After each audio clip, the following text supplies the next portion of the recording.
Graphics and frame rate, are they really that important? With the Switch 2 that was just announced, it seems like everybody has an opinion about this, and we wanted to talk about that today.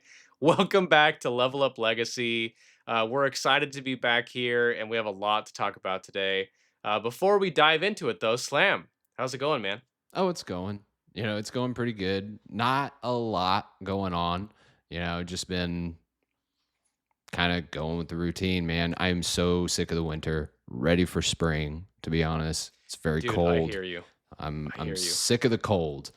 I'm sick of the Yep. cold. But yeah, We had like 5 seconds of warming up out here, same. and then it got super cold again. And it was like, I grew up in California, so when I moved out to the Midwest, I was excited about this, and I think I'm done. I think Yeah, I'm done. yeah, Ready for the spring. me totally. Yeah, I'm totally with you. Well, So ready for the spring. what are you playing these days? I am still on the Rebirth PC. I just having so much fun with that game again. I It's so good. I had some How far are issues. you? Chapter 6. Okay. So I made some good progress. I'm probably at like 25, 27-ish hours, and I put a lot of time in it. And I've been playing way too much Queen's Blood. Um, I but feel that, man. I love it so It's much. so good. Yeah, it's Um, so good. yeah, but I was having some like actual stuttering issues, and I know this is a real common complaint with Rebirth on some PC setups. But they did just put out an update that completely fixed them for me, and I am very happy Oh, about sweet. that. I'm very, very If happy about only, that. if only it was that clean with the updates from Pokemon. Am I right? Yeah, am I right? Yeah, yeah, I'm with you. I'm with you. It just But took me back to those oh, Scarlet and Violet. They're like, we're gonna patch these, and and it, that never happened. I remember that. yeah, yeah, I'm yeah. also playing Emio, the Smiling Man Famicom Oh, detective game. how is it? It's really good. It's very interesting. It it is very much a detective game, Sure. and I expected a little bit more horror elements to it, but I'm only at like chapter 6, so I think I'm about halfway through, and things are Okay. really starting to heat up. Things are definitely getting interesting. There's been a couple of like down chapters where they're spending a lot of time kind of interacting with some characters. Some of them I like more than others, but I'm really enjoying where the story is going and Okay. how the story is unfolding. So it does a really, really good job of pacing the story along so that it's consistently feeding you new clues and information into this, terrifying case that's happening where you're like, oh, that's really interesting. I need to keep playing. I need to learn more. I need to know what's going on. Right. Ah, that's So interesting. it's very Yeah. good. It's very good. It doesn't overstay its welcome either. It's not a super long game. I think the how long to beat on it's like 12 hours or something. So Okay. that's good. I'm happy with that. Yeah, I've been super interested in the first two, and then Emio, and I just haven't gotten to them yet. Did you play the first two? I have not. I'm not. Okay. I don't play a lot of visual novels. I've played like Danganronpa on the PS Vita. Okay. But I don't play a ton of them. But this one really caught my eye. A few of my friends played it, recommended it, and hey, if you have a Target close by, last week I went there. Tons of clearance sales. I picked up a few games. This one was one of them that I got, for pretty much half price. So, yeah, definitely check out Target if you haven't. Sweet. Sweet, dude. Well, for me, yeah, same thing. Just chugging along here. It was a very busy week for me, so I didn't get to a lot of gaming, unfortunately. However, I did get to mess with some fun devices of mine, so I'm gonna cheat a little bit. Didn't play new games, but I got this. It's called the Epilogue. Can you see this? This Epilogue Oh, I've GV seen operator. that. I've seen some videos on that. Yeah. Yeah, that's So pretty I was cool. testing this out with Pokemon Silver, and it's pretty sweet, dude. It like plays really well. It's got emulation software that works specifically with this. You can get the save file downloaded. I haven't tried it. There was a Reddit post from like 6 months ago or so where someone was having issues where it was just like deleting the save off of their cartridge, not just backing it up. So I'm a little bit uh nervous about that, but we'll see. Yeah. So far though, in terms of how it plays, super cool. So playing the chromatic in handheld and then playing this on the PC and then I could record it. It looks fantastic, plays amazing. So I'm really enjoying this. Um and then I've been tinkering with this again. The Oh, the yeah. yeah, Superboy. So this one's coming up in a video that I'm working on right now. Shout outs to Hyperkin.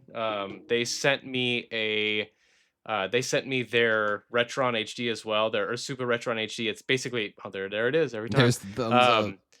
Um it's basically a Super Nintendo. And I'll just talk about it here a little bit because my video is going to come out later. But it's honestly like it's hard to beat, man.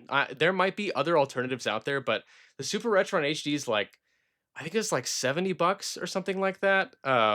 And it's just it's just plug and play. It's got HDMI, the adapter it is really easy to set up, and then you just work with your Super Nintendo cartridges. Their controllers are really clean. Like they feel just like an actual Super Nintendo Right. controller. The cords are super long. Um, so for that price point, I was like, this is good stuff, man. This is if you got old Super Nintendo cartridges and you want to play or you want to introduce them to your kids or your friends or whatever, it's hard to beat that price point. So I was pretty excited about it. Like I said, I'll talk about those in an upcoming video where I'm talking about Zelda. Working on that one right now. But pretty cool stuff. Pretty Yeah. cool stuff that they sent that out, and I'm excited to get a chance to talk about that. Did you ever So shout get outs to Hyperkin. did you ever get the NES or the SNES Classic back when they were launching those? Yeah. Oh yeah, My actually, are they? I have them back here somewhere. Where are you? I think those I are don't know. just There's someone back genuinely there. cool Nintendo items. I stood in line at the Nintendo New York store around Thanksgiving time for my NES Classic when I was living in New York, and then the SNES Classic. My daughter played her first video game on that thing, Oh really? Super Mario World. Yeah. So yeah, just really cool. Yeah, dude. Talking about the Super Nintendo just sparked It's that it, in my mind. the interesting thing to me. I'm like now I'm curious where are those suckers because I have them here somewhere. The interesting thing to me about the Super Nintendo Classic or the Super NES Classic that nobody talks about um, is that technically right now it is one of the cheapest ways to own a physical implementation, if you will, of Earthbound.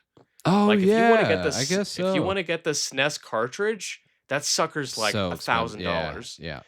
But if you get the Super NES Classic, y that is a net official Nintendo product.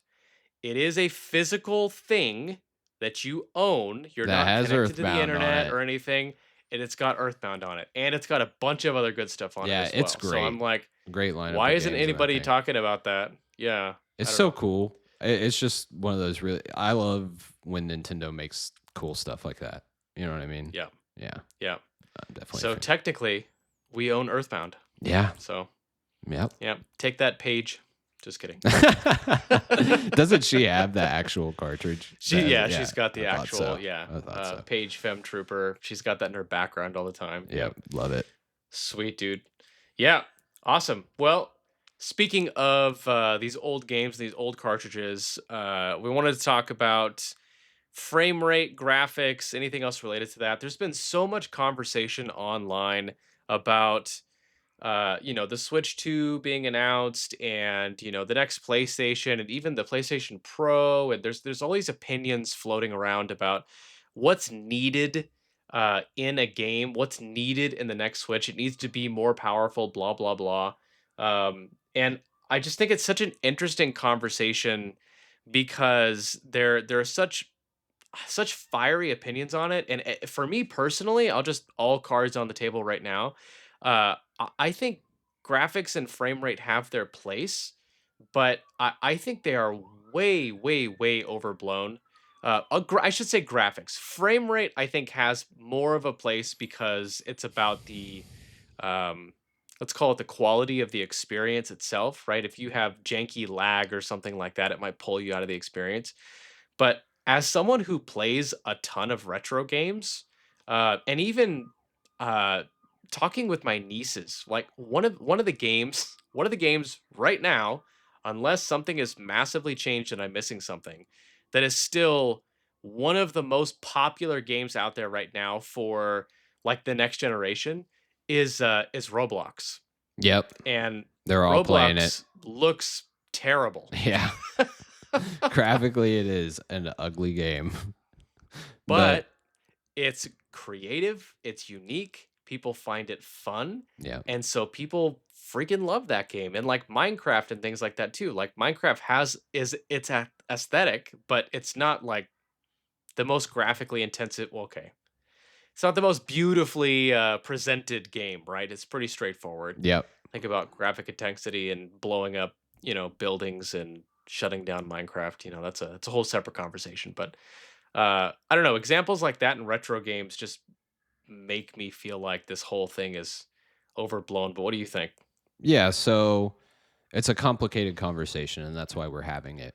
So the the thing about graphics and frame rate is there's a certain point, and it's almost like this line, right? And it very much depends on the developer and the game and what's being presented to you.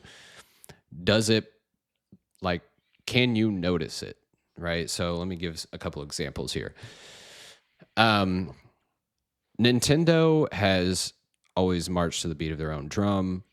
Graphics have, I'm not going to say frame rate, graphics have always come as kind of like like a lesser priority than like gameplay and the innovation and how you think and play with and interact with their games. But they prioritize art style and aesthetics and the theme of the game, and they do an amazing job of blending those things, the gameplay and the aesthetic and all that. Where it becomes a problem is when those games that they present to you are noticeably bad in some places. And Sure. there have been some issues with some of the performance of their games. Echoes of Wisdom, the Zelda Echoes of Wisdom game had a ton of issues that I personally encountered that, Hmm. and I noticed them more with Nintendo games because I do expect from what Nintendo's presented to me with a, in-house Nintendo game, an almost flawless experience, right? Where I'm not really paying attention to graphics. And yeah, sure, most of the time their frame rate might be like 30 FPS or whatever, but I'm not a stickler for that if I'm loving the game.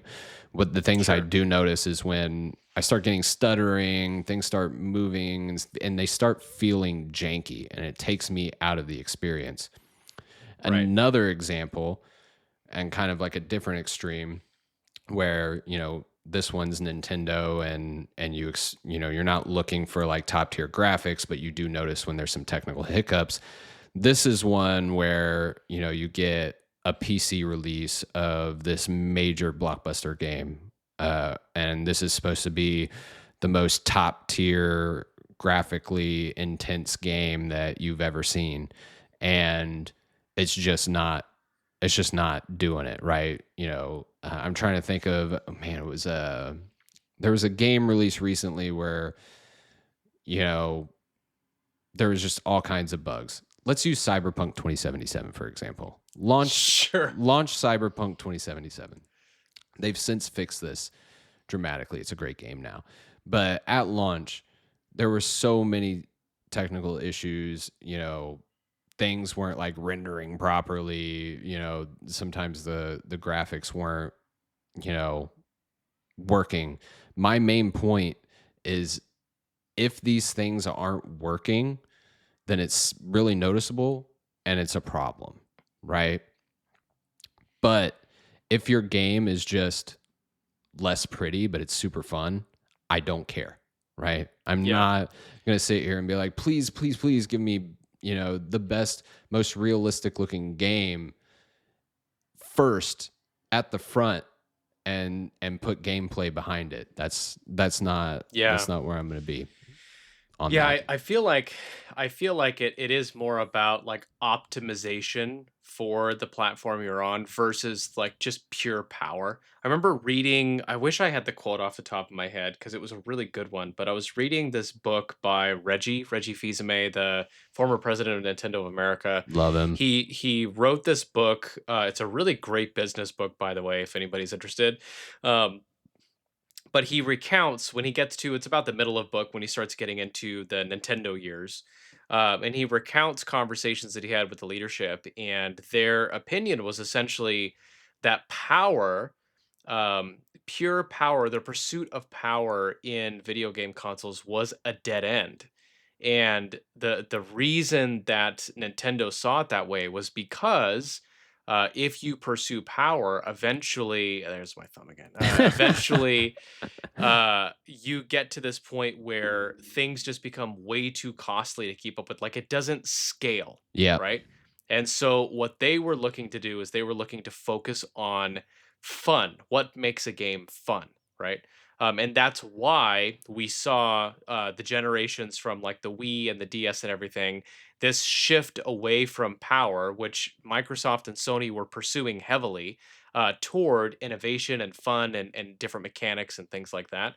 And I think the interesting thing about the Switch is the Switch really proved that concept out in a way that I think nobody expected, right? Yep. The Switch was up against the PS5 and the Xbox One. On paper, the Switch looked like a joke. Yeah. Um, but aside from some of these less optimized games that we're talking about toward the end of the Switch life cycle, the Switch dominated because the concept of the Switch was fun. The TV, the handheld thing, the flexibility it provided, Yeah. and the games that they provided, even if they weren't the most graphically beautiful, they weren't anything higher than 1080p. Some of them weren't even 1080p. Yeah. But they were well optimized and they were fun, and the Switch just completely took over the market. I know Sony and Microsoft these days like to pretend like Nintendo's not a direct competitor because it's not luxury gaming. There was a whole thing that came out with that Luxury gaming? I during haven't I haven't heard yeah, that. some of the Microsoft Sony legal proceedings that happened a couple years ago. Luxury gaming. Nintendo was brought up and they're like, "Oh, we're not really competing with Nintendo because they're not luxury gaming." It's like, Nintendo's like, okay. yeah, you're not competing with Yeah, us. exactly, right? But what you saw in this generation was essentially a fulfillment of this kind of, call it a prophecy, if you will, that Nintendo had, which is power being this dead end because we're having this issue right now with both Sony and Microsoft where getting games out, first party games, Is has tough. just been rough. Yeah, we're It's not talking been like good. 6 7 years to get a game developed, and basically we're gonna have games that have basically been in development throughout the lifespan of this current generation that will be And won't coming come out for out the until next. next generation. Yeah. Yeah. They're extremely Whereas, costly. Yeah. think about the PS2 era, right? The PS2 era, so many IPs, Final Fantasy, Metal Like every Gear, like year. yeah, Yeah. GTA, like they were just like knocking these things out. It's one of the reasons the PS2 is considered this just masterpiece of a system because the amount of content that we had for these different franchises was incredible. And then you come up to the PS5 and it's like it's not like it's not like the PS5 has been bad, but just in terms of what we're getting from these different franchises, it's just taking forever. And every time a state of play comes out or something, everybody's like, "Oh, is X gonna be there? Is this thing gonna And show it's up?" never And there. it's just not there. Yeah. Yeah. So for me, I've always been a huge Nintendo fan. And I've always found like extreme importance in gameplay, so I am drawn to Nintendo games just a little bit more.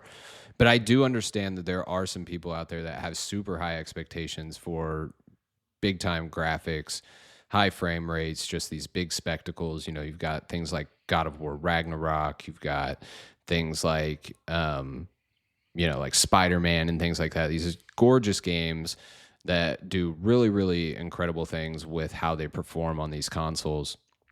And to me, those games are fun, but they are taking a lot of work, and from a development standpoint, they are taking forever to come out. And does it create kind of like this issue, right? Where we didn't really get that many PS5 games, like exclusives, like Sony games this last year. We got Astrobot, amazing, one game of the year, one of my favorite games last year. Just so much fun. Had a ton of fun.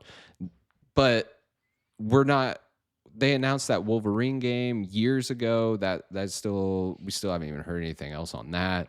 Right. Um, I think what was Perfect Dark for Microsoft got announced years ago. Still haven't heard anything on that. I think we got like another trailer or something somewhat recently, but it's like Fable 2. Fable as well. And we're still waiting on a lot of this stuff. And for me, if it's like if it is the graphics and performance and stuff like that that makes these games so difficult to kind of produce, then you know, is it ultimately worth it? Because at the same time, a lot of these games that Nintendo put out during the era you spoke of, you know, the Wii and the GameCube and the DS, they hold up really well. Wind Waker is still a gorgeous game.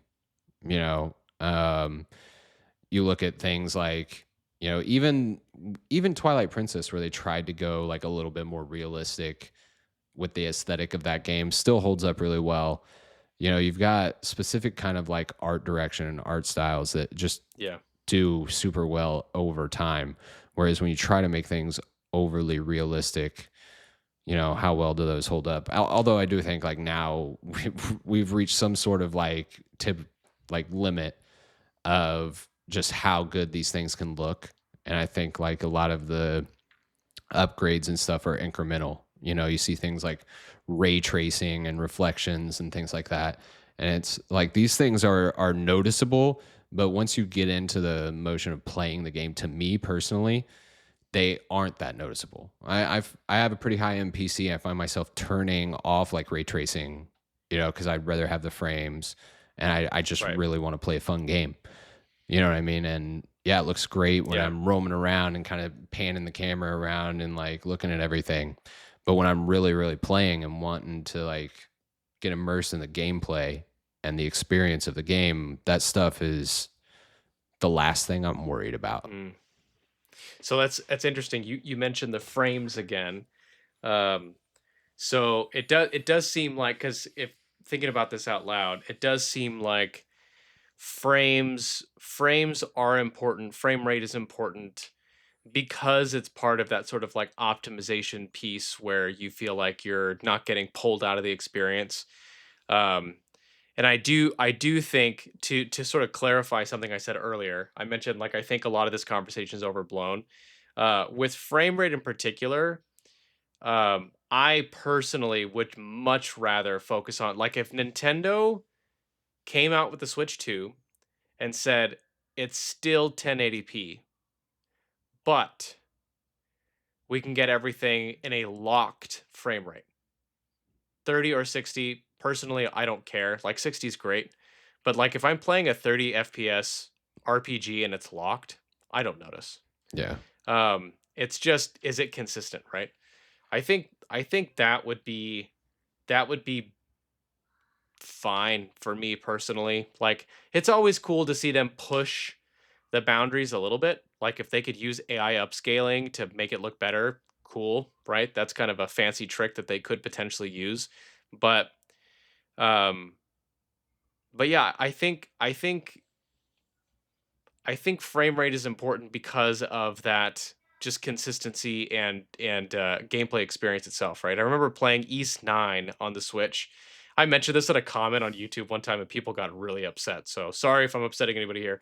But East 9, I played it, I loved it, but on the Switch, like there were certain areas that just like chugged and that took me out of the I can't. experience. I That's Um something that I can't do, and that's why Echoes of Wisdom bothered me so much. Was that you get into some areas and it's just like stuttering and stuff like that, and it's like that really takes me out. If they can lock the frame rate, even yeah. if Echoes of Wisdom was just a locked 30 the whole way through, I'd be fine. But it's the dipping and everything else that you really notice, and it's just like I don't like Yeah. that. Yeah. We're not playing an old online MMO anymore. This is Yeah. supposed to be stable. Yeah, I know what you mean. But I do want to see it from the perspective of the people that do really care about this thing, because I do know some people where it's like if it's not this gorgeous, huge, amazing set piece video game, I'm not playing it. Now, me and you, we go way back. We've been playing games from the beginning, so we've seen everything up to this point, and we've some of my favorite games to go back to are ancient at this point in time, right? And I still love to play them and still think they hold up well, but not everybody is like us, Brandon. Yeah, And I know. some We're people old. some people really like that, and I can and to see it from their perspective, I'm going to use Rebirth as an example because that game is absolutely gorgeous on the PC. Like playing that game, at high resolution, high frame rate, seeing everything they had to offer. And it was very clear that, the goal of the developers was to have this just completely jaw dropping, gorgeous game for people to look at. And it really is that. Right. And so when the developer's vision is that they create this thing that's just so amazing and looks beautiful, and they want it to be 4K 60 or 120 whatever frames per second, and you could actually see it, it is mind-blowing, right? But I think that we've gotten to this point where developers are they're always trying to push the hardware, right? And I think that you have to just take advantage of what's there. So I remember when the PS5 was launched, and this is something that I brought up when the PS5 Pro was announced, was when the PS5 was, kind of coming out and they were talking about it. They were like, it's going to be 4K 60 and all these games. They started listing a bunch of PS5 games that are going to start running at 120 frames or 60 frames 4K and stuff. And these are games that already came out. And I was like, okay, well, when the original PS5 was announced, not the PS5 Pro, but the original PS5 was announced, we were supposed to be getting this stuff that you're saying the PS5 Pro is going to do. So what happens when the PS5 Pro comes out and the new games come to the PS5 Pro, and then those games are going to have a 30 frames per second option. They're going to have like the better graphics options because developers are really always just trying to go beyond what the hardware can do. If they reel it back and set the expectation that like we need to put out this game in this state to run at this, frame rate, 60 frames per second, 4K minimum. That's what they want. That's what the players want, right? Don't push it beyond that point because, it's clearly, going to cause a bit of an uproar when you promised 4K 60 or 120 or whatever, and it comes out and you have a 4K 30 frames per second option. You know what I mean? Well, So I feel like that's part of the problem though, right? It like developers do and publishers want to push the boundaries of their consoles as well, right? So when you make the boundaries so massive on like the Xbox Series, the PS5, the PS5 Pro, um it puts you in this weird situation. Like I'm going to pick on Final Fantasy 16 for a little bit here. sure, Let me be very clear. I love 16. I I do got too. the collector's edition somewhere up here. I don't know if you guys can see it up there, but I love 16. I thought it was great from a storytelling perspective. It felt like top tier Final Fantasy It storytelling. was just a Characters were cool amazing, game. voice acting, yeah, everything. Yeah. So I'll start with that. However, it's very, very clear what the priority of that game was. The priority of that game was all of the story stuff and the characters, but but it was basically graphical showcase, and I would argue the gameplay too. The gameplay, I think they really honed in The on that action system. combat, Whether you yeah. liked it or not, yeah, it's a different story. Yeah, I it's think good. it is a clean and well built battle system. Yep. Um, but when I think about old Final Fantasy, and I even think about Dragon Quest, Dragon Quest does this brilliantly. One of the things you get in those games that came with limitations of the hardware, having a smaller scale, was uh, the sort of fun of the actual adventure and the exploration, right? You kind of assume, hey, Final Fantasy 16, it's on a PS5, it's a really big world, exploration should be a thing. But what you found was that the world as you're traversing it may be beautiful, and it was. There were areas that were stunning. But when I went to go search for items or things like that, they either didn't exist or they weren't that interesting. Whereas I think of like Dragon Quest 11. Dragon Quest 11 captures the Dragon Quest vibe Yeah, it perfectly, really does. and even like takes it to the next level, especially with going into the towns, searching those nooks and crannies, finding secret places, finding special items, getting seeds, getting ways to increase your stats and new weapons and all this kind of stuff. And it was just fun. It was fun to explore. It was fun to just figure out what's around this corner, what happens if I go this way, what's over there, right? Um, and something like Final Fantasy 16, because it was trying to focus on pushing this boundary of graphical fidelity, they had to make sacrifices somewhere. And in my opinion, that's where some of those sacrifices were made. Like old Final Fantasy did not have this problem. They did the same thing where they had within their limitations. When you'd go through dungeons or whatever, there were secrets to find everywhere. If you went around and you just like searched, kind of like classic RPG, right? You searched in houses, you talked to NPCs, you searched in these different areas you might not think to explore. You find stuff and it's fun, right? Um, so I think that makes me makes me look at this push for power and wonder if that's the reason we're even having conversations like, oh, should Final Fantasy be turn based again or things like this. I almost wonder if it's not really about that. It's about the fact that people were like, there's something about these older games that were fun that are missing in these newer games that we can't quite put our finger on it. And I think it's because some of that stuff has to be sacrificed because there's so much money and time and effort going into just making it look beautiful. Yep. There is a lot of that. And there is a lot of games that are basically movies. And I'm going to go back to like, back in the day where kind of before we had almost that entire genre of over the shoulder go through a movie with some combat Uncharted. sequences. Uncharted, the new God of War, The Last of Us. Don't get me wrong, these are some of the best stories told in games, and I love them. I've connected with a lot of them in numerous ways. I loved Ragnarok, loved The Last of Us, loved Uncharted for their own reasons.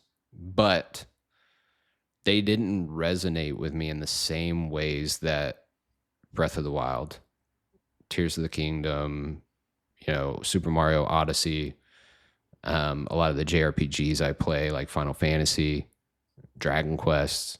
You know what I mean? These games I go back to and play again. You know, I don't replay The Last of Us and God of War. I saw that story. I know what it is. And I played that game for that story. But these other games that I played, I've played Dragon Quest 11 like 3 times.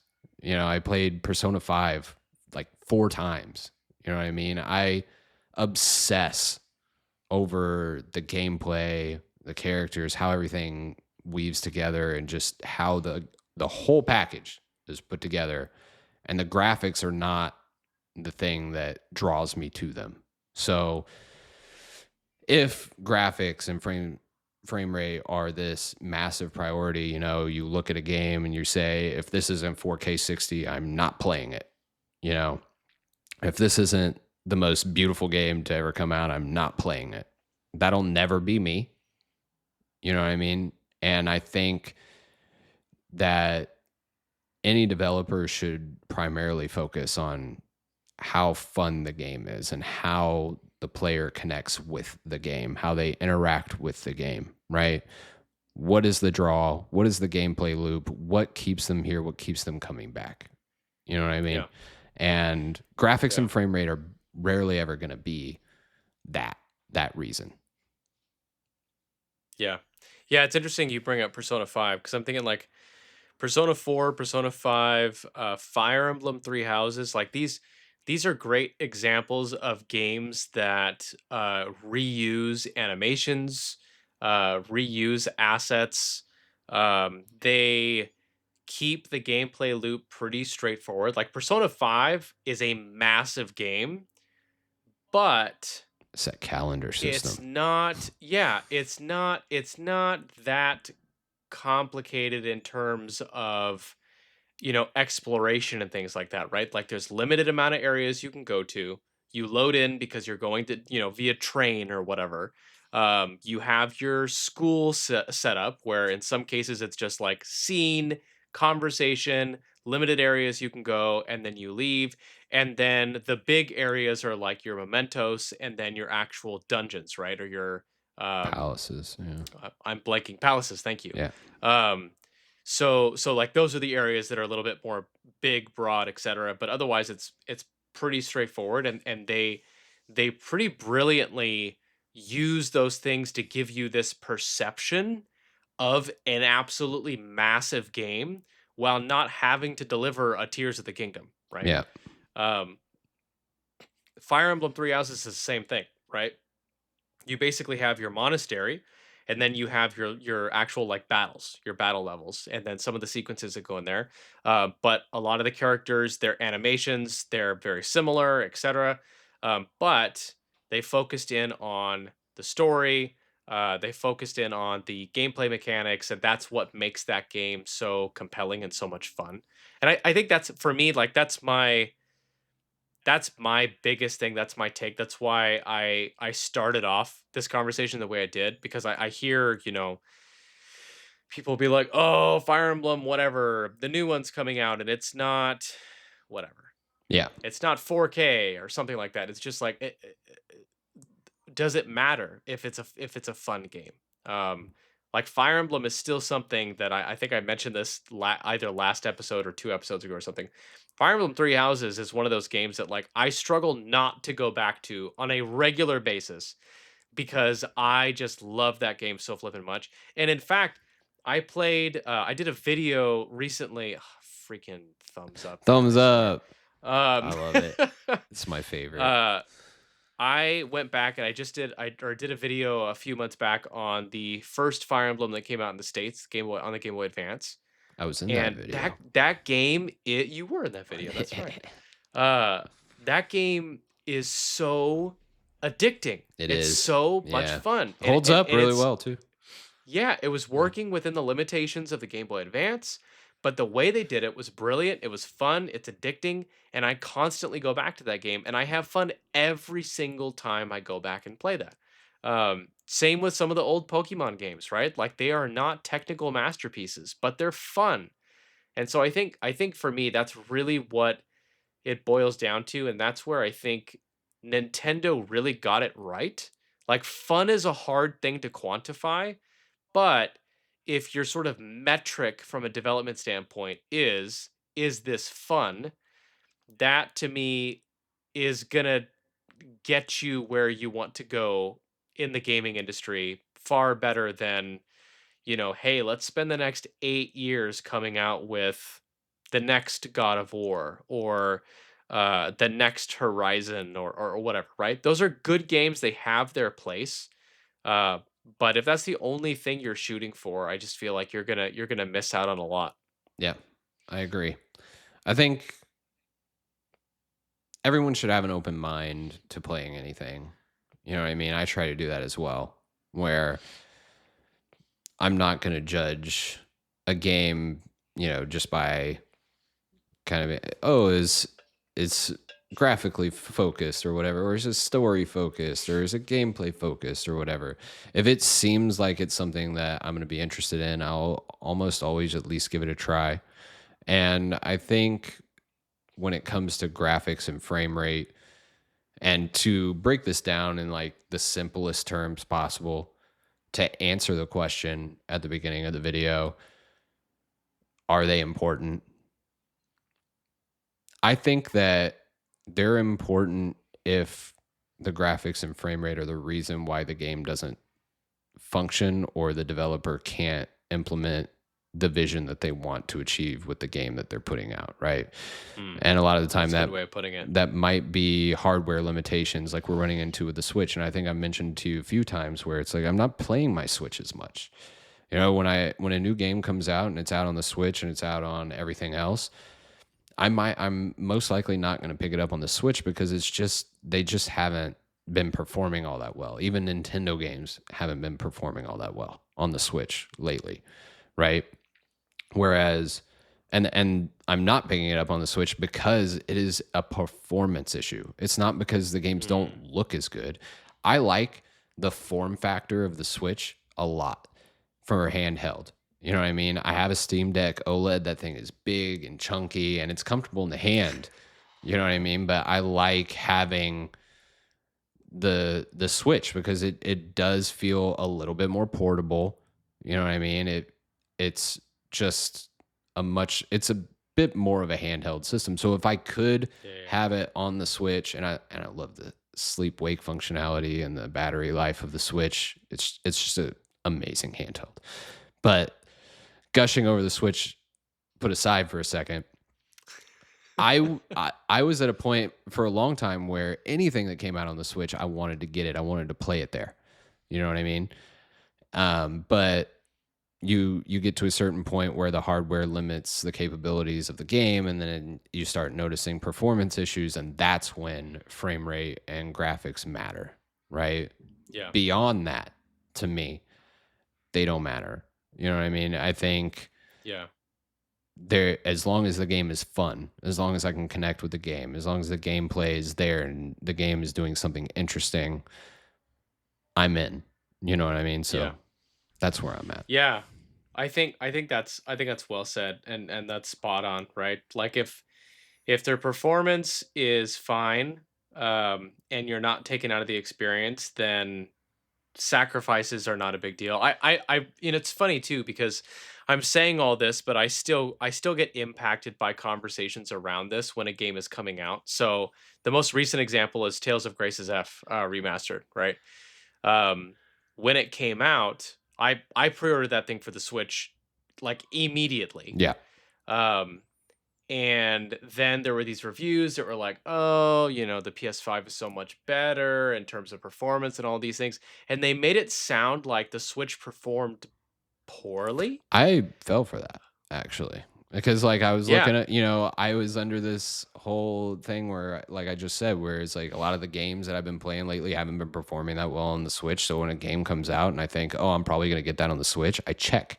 I'm like, how's it doing on the Switch? Is it, Yeah. performing well? Especially since Tales of Symphonia, I think, was terrible performance wise. I was kind of worried about Tales of Grace's F. Uh, and so I was looking up a bunch of stuff, and a lot of people were saying, "Oh, it just doesn't do that well. It's not, there's tons of frame rate drops." So then I was thinking, "Oh, well, maybe that means it's stuttery and it's just not doing, it's like a performance Yeah. issue and not a graphics frames per second issue." But come to find Yeah. out from you and a lot of other people, it really was just like a good 30 frames per second Tails game on the Yep. Switch. And I was like, well, Yep. dang, I probably, would have got it there. Yeah, that's what I Yeah. expected. And I would have played it there if that was the Yeah. And case. I'm really glad that I got it on the Switch because I prefer the form factor, and it's not like I haven't noticed anything in terms of performance at all. It's Yeah. solid. It performs well. It looks great. So it's stuff like that, right? Where that's where I'm like, I feel like the conversation gets overblown. There are definitely some examples. I think Echoes of Wisdom is a good shout out. That was an area where it was like, oh, there are areas where this just doesn't perform well. But honestly, even like Tears of the Kingdom. if you're doing fusing and building and things Oh like yeah, that, if you like go to the you can get extreme, some serious, yeah, you can I've get some seen some serious frame videos. drops. Yeah, for Um, sure. yeah, but uh, it's also still super fun and an incredible game. So like there are things that you're willing to overlook. And to be fair, I don't think anybody would be like, "Nah, I don't want any more frames for Tears of the Kingdom," right? Like if you could upgrade that so that it performed slightly better, sure. Yeah, here's But another perspective, right?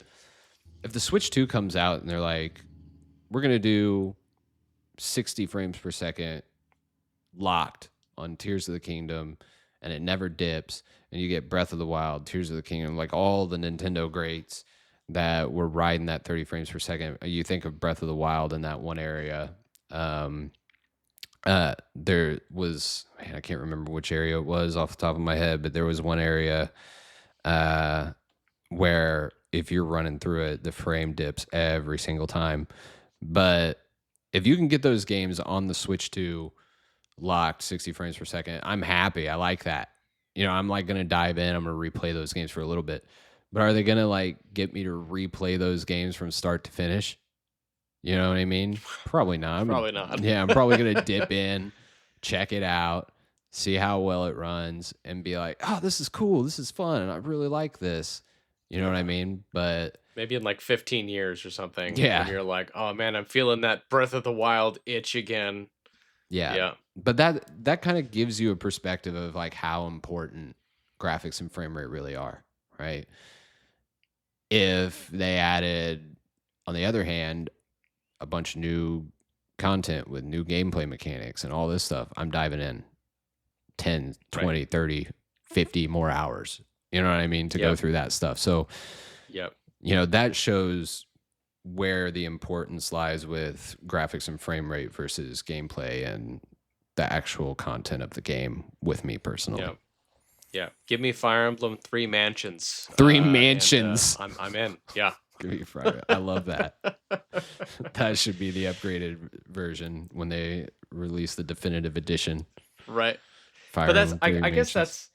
that's what I mean, right? I guess frame rate, I suppose you need to be more specific about what it means when you say whether or not frame rate matters.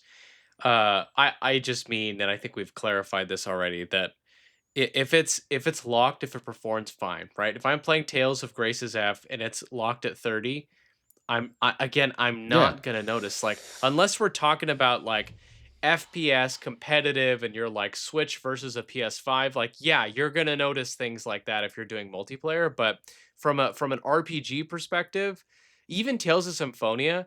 Now, to be fair, I didn't get to it. I have it. I would have loved to because I loved that game on the GameCube.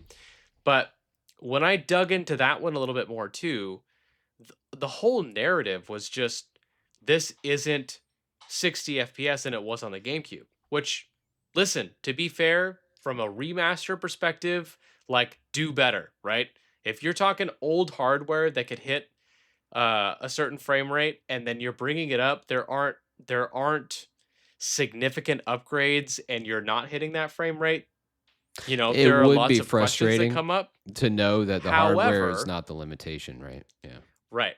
However, at just in general, Tales of Symphonia at 30 FPS It's on the fine. Switch is fine, Yeah. right? And that's kind of what I mean, right? It's kind of this just like overblown, like, oh, whatever, X game is coming out and it's 30 FPS instead of 60. Um, Again, I think since the Switch 2 is coming out, with any hardware revision, I'm excited to see what the new things are going to be. I'm going to be Um, very interested to see how they market this because to yeah, me right now, it seems like they are marketing it as power, right? Like this is going to be a more powerful version of the system you love. This isn't like Nintendo. Even when they went from the DS to the 3DS, where they really wanted to just have an opportunity to innovate, put out a DS2, right? But they had to add something to it. They had to make it, they had to innovate in some way. There had to be some sort of gimmick to draw you in. And that was the 3D. No one ever used the 3D. Right. But that was Right. that. Nintendo's always trying to do something. And they actually had some games. Super Mario 3D Land in 3D on the 3DS is really freaking cool. You know what I mean? Yeah, there were some pretty cool 3D games. Yeah. There was some really cool implementation of that. But I really think in April we will learn a little bit more. I think the Switch 2 it's gonna have something. I just don't think they're gonna come out and be like, play all your Nintendo Switch games on the Switch 2, everything will be more powerful and look better. Yeah. I just don't see it.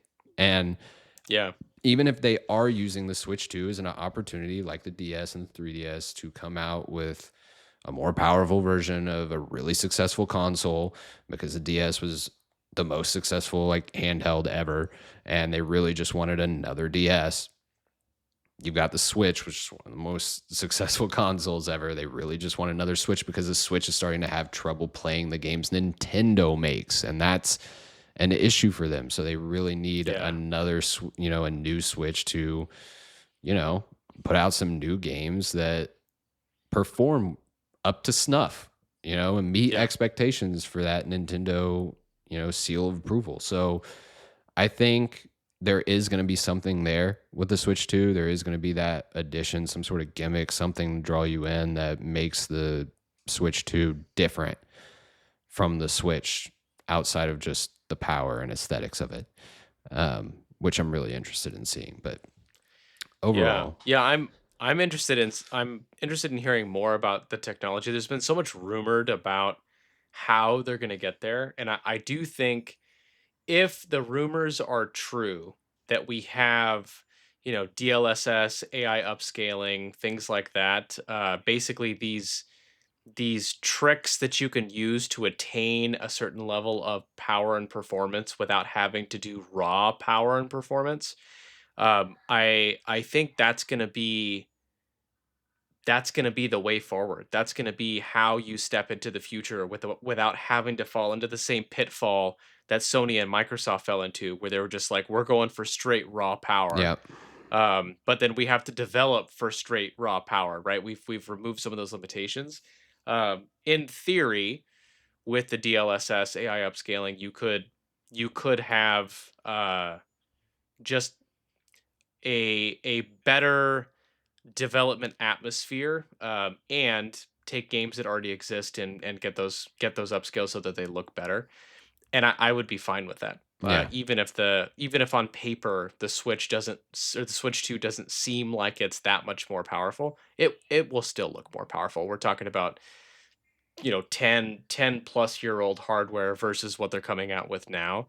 But whatever that leap is, plus any other tricks that they can use, that'll be really interesting to see. So I'm excited. Yep, same. Definitely excited. And um, real quick, because we're running close to time. But these pro consoles, right? Um, what are your opinions on PS5 Pro? Do you think it was necessary? PS4 Pro, all this. I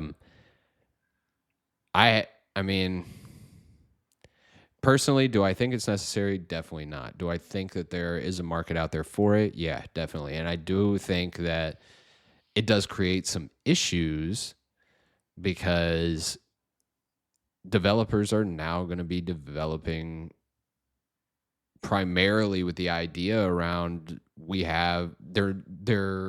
talked about it before. Their goalpost has been pushed, right? Where it's not, they can push the hardware further now.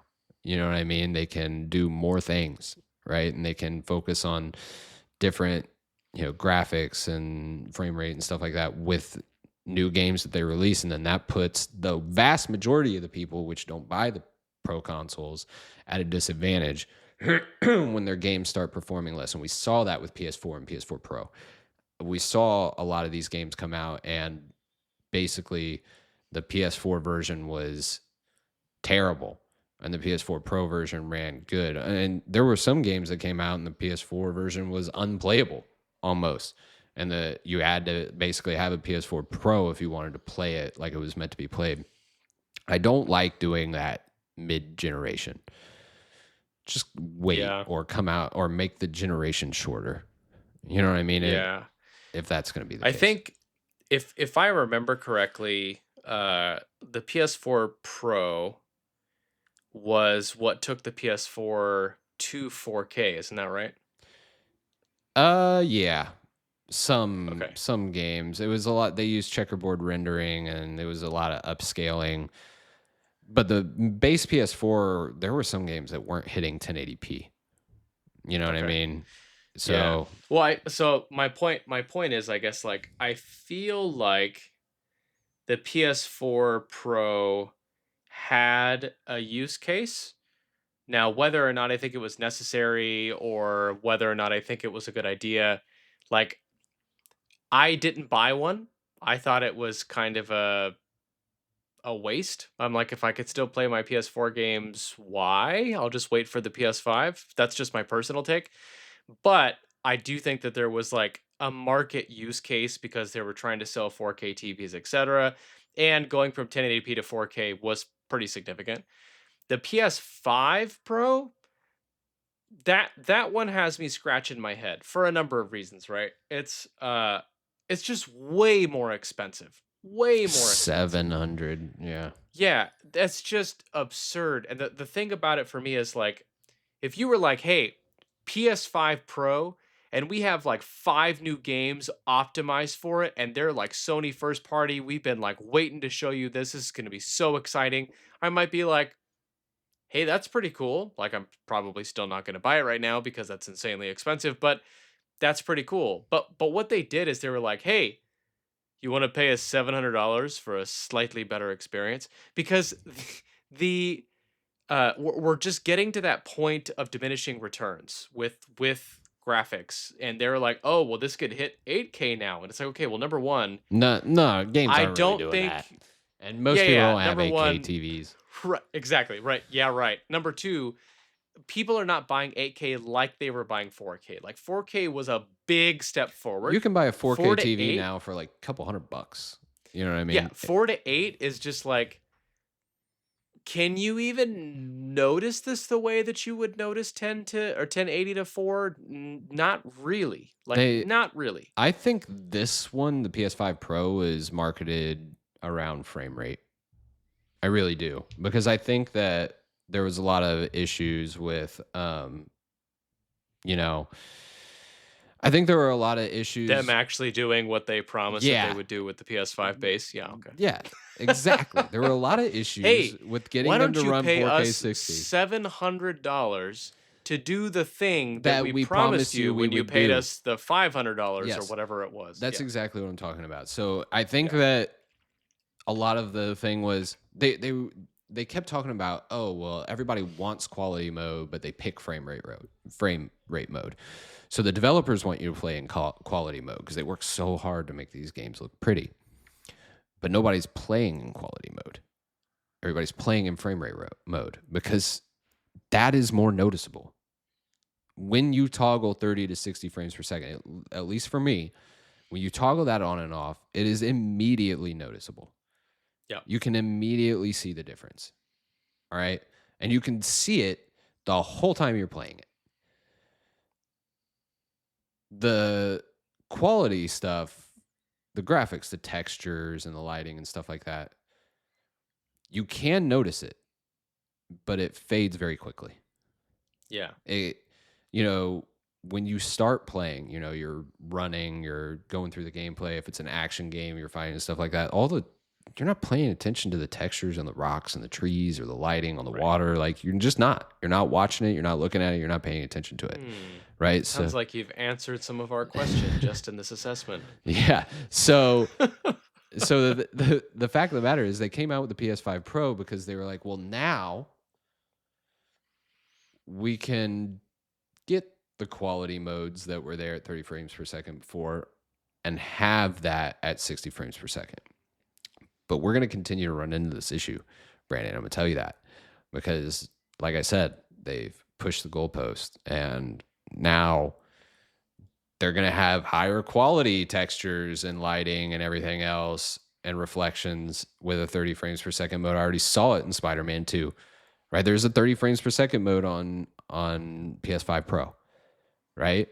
So there's a new quality mode that's higher quality than the quality mode before, and now you have a quality at 60 Yeah, frames per second, but a higher quality at 30 frames per second. It's never going to end. yeah, So is the yeah. $700 necessary? No, not really. No, and Um, I mean, I like, I'm just gonna go on a short Sony rant right now with this generation because I personally have just I listen. I love Sony. Same. Like I I was a huge PS1, PS2 fan, even the PS3. Like there was I more love the limited PS3. JRPGs, but I still love the Yeah. PS3. PS4 was a fantastic Yeah. console. Like Sony's had a good run. The PS5 generation, and I don't know who to blame for this. I just like I have not been happy with the way Sony has made this shift towards like maybe this is just my perspective, but there's almost this like arrogant, like we're the luxury brand now, so we're going The to give you Apple guys type things thing. to, yeah, to give us lots of money, and you're just gonna do it now because you're our loyalists, right? It's the whole like PS5 Pro is $700, and they come out with the Portal, and I'm like, I listen, Yeah, I I see have loved that using my 30th Portal, anniversary yeah. portal back there. You little Shh, sly dog. that's Eric Ladd's fault. Okay. We'll just throw that out there. We'll get him on here someday. Yeah, we will. But with the portal, like the way they marketed the thing, they were like, "Hey, you're gonna give us $200 for this. It's not native, right? So the only thing it does is remote play, which we're not going to talk about the fact that you could do that on your computer, on Your your phone, tablet. on your Yeah, Vita, yeah. on your tablet, whatever. Um, and then we're going to be like, oh, and we want to give you the best possible experience with audio, so you have to buy Use our our headphones. Yeah, headphones. no Bluetooth. And just this like this, I don't know, just this arrogance that's come from Sony this generation, where they were just like, hey y'all, in the past you gave us $200 to $300 for a console, and then you bought some games. This generation, we're gonna try to get you to give us minimum $1,500 for all the crap we're spewing out. It's not gonna be the best quality. It's not even really gonna be the thing you want. And we also lied about a bunch of our marketing, but you're still gonna give us that money, and then we're not even gonna give you that many games because it takes us way too long to To actually make them. develop them. Yep. And it's just, yeah, They are that's turning my into like this whole Apple type thing. They sold the PS5 Pro without a disc drive or a stand, made you buy those separately at a premium price, proprietary. It's like they learned no lessons from the PS Vita with their Oh yeah. proprietary memory cards that made an amazing S tier console completely fail. So Yep. yeah, I think this happens a lot. I mean, Xbox got a little conceited with their Xbox 360 success, and then had a bunch of issues when they were trying to market the Xbox One. And Do you remember that E3 yeah, I remember it when they super did the well. Xbox One, and then Sony came out and they were like, "Here's how you share Yeah, games on the PlayStation," and they like handed the games over to their friend, and then they just smiled. yeah. Oh my gosh! Those E3 What that days, man, were so cool. Oh, I miss I those. know. I Yeah, miss I those miss days. those, And I feel man. like that is what killed it for Microsoft. Like I don't think they ever recovered Yeah, just the whole from that. Xbox One situation, the always online, and this is going to be your everything box and the Oh man. And Connect and that's when all that NSA stuff was coming out too, where they're Xbox like, "Hey, on we're stuff. Yeah, finding out that NSA is spying on your family and your children." And then Xbox is like, "Hey, we'd love to be in your living room put a and camera always in be there. watching It's you." always listening. It's always watching. Right Yeah. there in your living room. Oh my gosh. It's like, ooh, whose idea? Fire that person. Yeah. Mm-mm-mm. Yeah, I think, that's an issue. And I don't know. Yeah, we won't even talk about the whole PlayStation Plus stuff and Game Pass versus the PlayStation Plus tiers and how those are marketed and the complexity of those. Oh man. But yeah, I That's mean, a whole nother that's a whole podcast. nother episode. We're running out of Yeah. time. Just know that, we love video games because they're games. They're an interactive medium. We like to play games that are fun. And sometimes frame rate and graphics matter when it affects the performance and how we interact with those games. But beyond that, in my opinion, and it looks like Brandon, you probably agree, gameplay is king. Gameplay is king. Yeah, and you know, again, since Square Enix is always watching our episodes, uh for me, Squeenix, it's just if you took Final Fantasy 16 and then you made the actual atmospheres more fun, more collectibles, more things to find, more upgrades, things like that. That would have made that game like perfect. Perfect. Like I love that game. I I do love too. that game so much. But that was the one massive thing. And I keep going back to Dragon Quest 11 where I'm like Dragon Quest 11 is the master class of how to do that right. And every RPG coming out of Square Enix should have something like that, like the olden days where you can go into somebody's house without their permission, you can go into their closet, and you can find their underwear. That's fun. Yeah. That's what it's all about, man. That that's how you make RPGs. Yeah. I agree. So, yep. All right, Slam. Let's wrap this up. We can do hot takes for this one. Although I feel like this entire That's episode what I was going to say. was I hot think this takes. whole episode was filled with hot takes. We could probably skip Yeah. that segment this week. Yeah. All right. We'll save the hot take segment for next time then. But let us know in the comments what you guys think about this. I know we covered a lot of ground here, and there's a lot of opinions about this. So I'd love to hear your thoughts on this, and let us know if you want us to talk about the streaming side of things with Game Pass and PS Plus, and I guess the Nintendo Switch Online service that technically counts. Although I feel like I'm more favorable to that one. Spoilers for a future episode, I suppose. Yeah, let's do an episode Let on us know that. what I you think guys that'd be a think. fun one. Yeah, Yeah. if you guys want to see All it, right. let Well us know. then. Yep. All right. Awesome. Well, Slam, where can they find you? You can find me at Slam Zany on YouTube. Same on Twitter. Word. Yep. You can find me over at Retro Brandon on YouTube. You can find me at Retro Brandon on YouTube as well, although my handle is Nova Brand. I can't change it. Or at least I haven't figured out how to do that because I'm technologically illiterate, apparently. But you can find us over there. Thanks for watching, everyone. Don't forget to check us out also on your favorite podcast services. What are we on? Apple Music and Spotify. Is that right, Slam? Yep. All right. Apple Music and Spotify. Share this episode and other episodes with your friends. We'd love to get more eyeballs here, and we'd like to get some other creators on here as well. So stick around for that, and let us know what you guys think, or if there's any topics that you'd love us to discuss, drop that down in the comments below. And with that, I think we'll go ahead and wrap this one up. See you on the next one. All right. See you, everybody.